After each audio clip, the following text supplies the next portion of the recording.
Assalamu alaikum, students of class 9th. We have started chapter number 4 and it is my lecture number 13. It is my lecture number 13 class, okay, from chapter number 4. In the last lecture, number 12, we have discussed about the Dobereiner classification. Dobereiner classification. In that, we have discussed about the pair of three elements as examples. But in the last we studied that this Dobereiner classification was failed because it was unsuccessful. It was failed because it could not satisfy all the elements which have been discovered till that. उस वक्त जितने elements discover हुए थे इन सबको satisfy नहीं हो रहे थे डॉबरीनर क्लासिफिकेशन के अकॉर्डिंग, वो सब सेटिस्फाई नहीं हो रहे थे, तो इस वजह से डॉबरीनर क्लासिफिकेशन को फिर फेल हो गई वो, ठीक है. After him a scientist, his name was Newland, ठीक है ना. तो न्यूलैंड जो साइंटिस्ट थे in 1863, John Newland, a London industrial chemist, ठीक है. He propose Newlands law of octave, ठीक है. इनके रूल को लॉ ऑफ ऑक्टेव कहा जाता है, ठीक है ना. I will tell you why it is said, ठीक है. क्यों कहा जाता है मैं आपको बताती हूँ अभी. First we will see the statement of the Newlands classification, ठीक है. इसके पहले हम स्टेटमेंट चेक करते हैं, क्लास देखते हैं इसकी स्टेटमेंट क्या है. फिर इसके बाद हम देखेंगे कि जो है इसको लॉ ऑफ ऑक्टेव क्यों कहा जाता है, क्या रीजन है कि इसको लॉ ऑफ ऑक्टेव कहा जाता है इसको, ठीक है. ओके ना. अकॉर्डिंग टू द स्टेटमेंट, ठीक है, Newland classification according to the statement, if elements are arranged in the order of increasing atomic masses, you can see in your book class, okay, book में है, ठीक है. This is page number here, the page number 58, ठीक है, page number 58. So you can see from the book, if elements are arranged in the order of increasing atomic masses, the 8th element starting from a given one has similar properties as first one. The properties are a kind of repetition of the first, like 8-note octave of music. Okay? Okay, class, it is a statement. These are the wordings of the statement. Now I will explain what is the meaning of the statement, okay na? And I can better explain it with the help of elements, ठीक है ना. तो elements की जो है, जो elements के through मैं आपको इसको एक्सप्लेन करती हूँ, फिर हम इसको इससे टैली करेंगे, then I will prove it. Okay. अच्छा देखें क्या कहा है. If elements are arrange in the order of increasing atomic masses, ठीक है. पहले ये देखते हैं, ठीक है. एलिमेंट्स जो उस वक्त तक डिस्कवर हो गए थे, उन एलिमेंट्स को ऐसे रखा गया कि उनके मासेस इंक्रीज कर रहे थे, उनके एटॉमिक मासेस इंक्रीज कर रहे थे, ठीक है. अच्छा, you know what is the atomic mass? Number of proton plus neutron in the nucleus is called as the atomic mass. पता है ना आपको सबको कि जब number of proton plus neutron, nucleus में प्रोटॉन और न्यूट्रॉन दोनों होते हैं, और प्रोटॉन और न्यूट्रॉन के को जब प्लस करते हैं तो वो क्या आता है हमारे पास, that is the atomic mass A. Atomic mass is represented by A, this according to the formula, ठीक क्लास. ये फार्मूला है कि एटॉमिक मास जो है नंबर न्यूक्लियस, हर एटम में जो न्यूक्लियस होता है, न्यूक्लियस में प्रोटॉन और न्यूट्रॉन दो तरह के पार्टिकल्स होते हैं, ठीक है. इनको इनके नंबर्स को जब प्लस किया जाए तो क्या आता है, हमें एटॉमिक मास मिलता है, ठीक है. अच्छा, so it is about the atomic mass.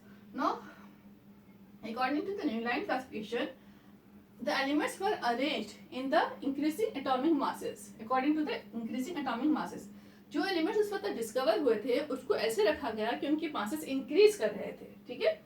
Now look at this one. Lithium atomic mass was 7, is 7, okay. Beryllium, B is beryllium, ठीक है.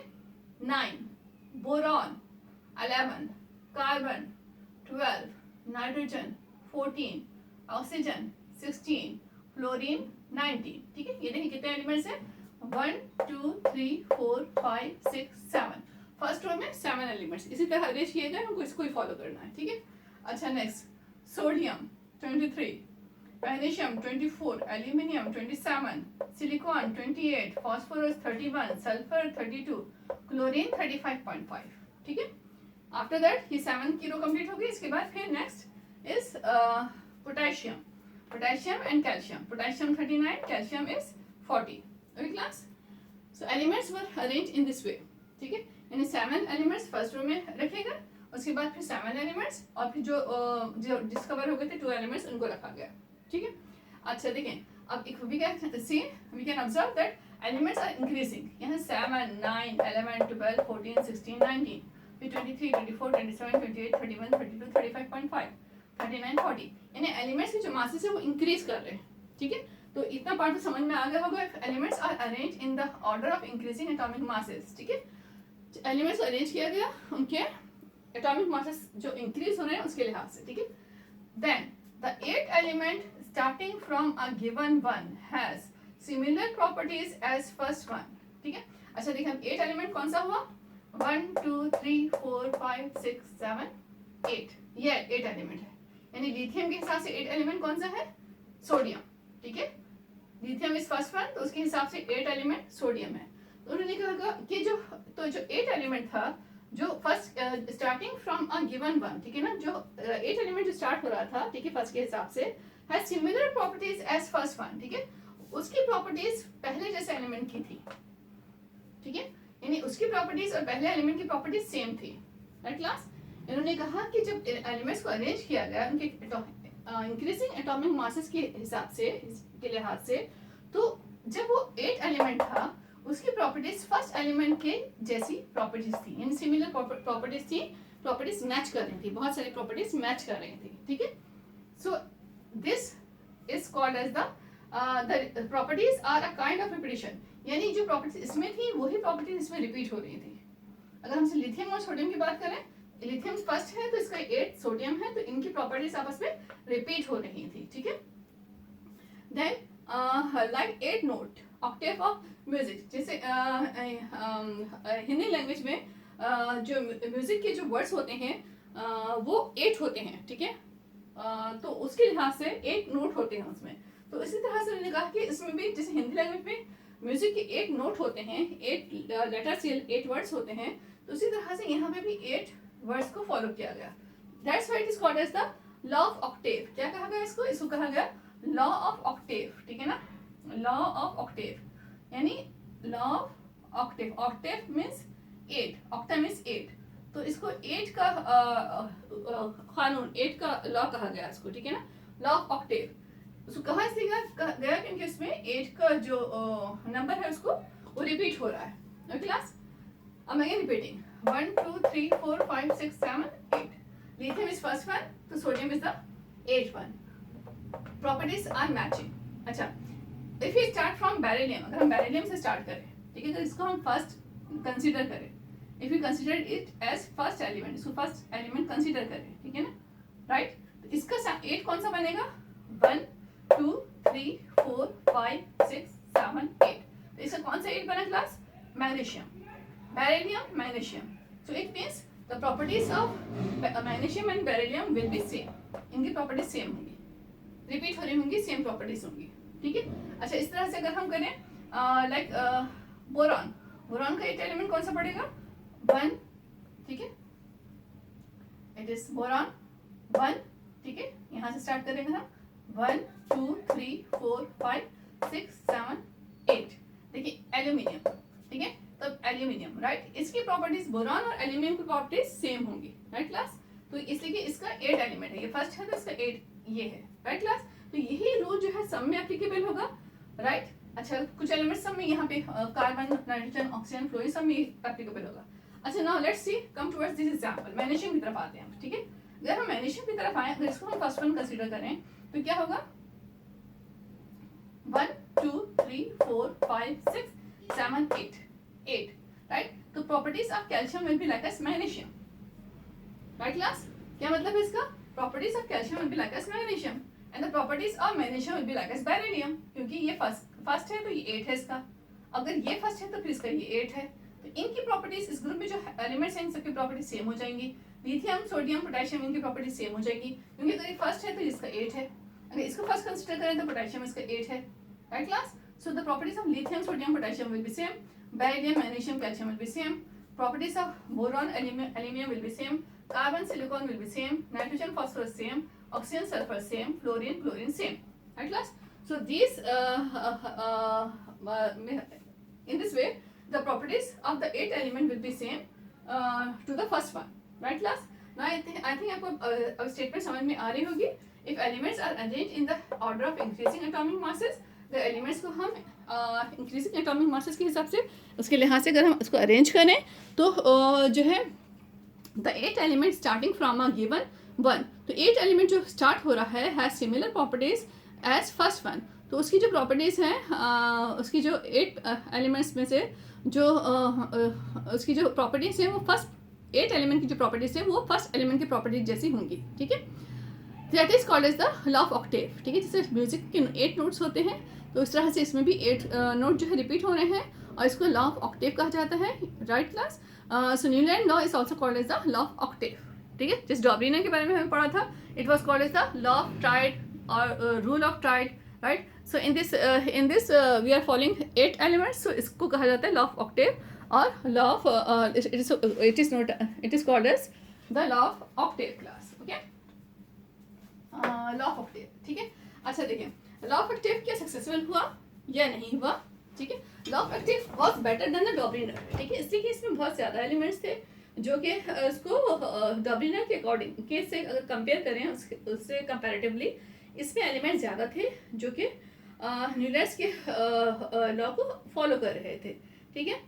लेकिन बाद में कुछ एलिमेंट्स और डिस्कवर हुए, ठीक है, जो कि न्यूलैंड्स के लॉ को फॉलो नहीं करने लगे, वो इससे बिल्कुल डेविएट करने लगे, बिल्कुल अलग थे वो. They were not following the Newlands classification statement, ठीक है ना. तो वो according to the Newland classification statement वो उसको फॉलो नहीं कर रहे थे. बहुत सारी एलिमेंट्स में प्रॉब्लम आ रहा था. और सेकंड एक और चीज़ थी कि लाइक यू कैन सी कि लिथियम है द एटॉमिक मास इज 7, फिर बेरिलियम 9, ठीक है. 8 इसमें से मिसिंग है, ठीक है. द 8 देखिए इसमें से 8 मिसिंग है, ठीक है.